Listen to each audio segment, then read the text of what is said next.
baca dan hayati menggerungkan kita, menjadikan kita lebih berhati-hati bila beramal. Ramai orang beramal, dia lebih fokus. Kebanyakan orang dia fokus bila nak beramal, dia fokus amalan dari segi syaratnya, wajibnya, kesempurnaan pada zahir. Kadang-kadang dah betul, dia ikhlas, dia terlupa yang dia ikhlas tu dah jadi pahala. Dia terlupa pahala tu akan terpadam. Walaupun dah ikhlas, dia jadi pahala. Dia terlupa.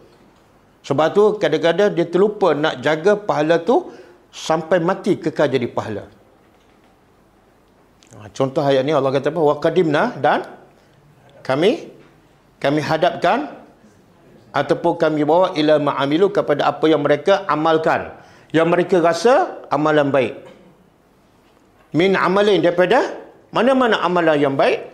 Lalu faja'alnahu, kami jadikan amalan tersebut haba'an mansura, debu yang berterbangan. Kenapa Allah kata debu?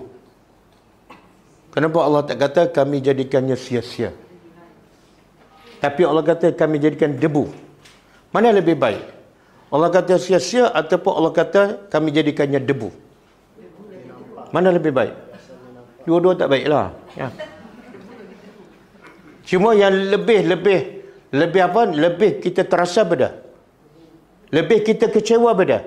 Debu. Kenapa? Cuba bayangkan. Contoh, kita bekerja, kita simpan duit 20 tahun. Kita tengok dalam akaun ada 20 tahun berapa banyak kita simpan? 500 ribu lah, kan? 500 ribu.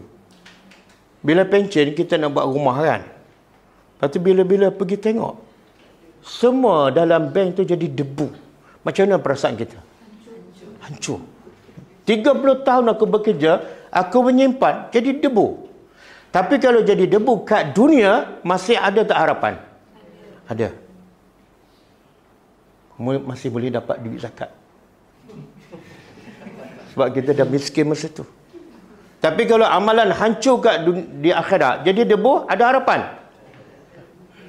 Jadi Allah nak bagi tahu betapa kecewanya orang yang beramal soleh tapi ada unsur riak bila pergi akhirat. Dalam kepala dia syurga, tengok semua debu. Kecewa.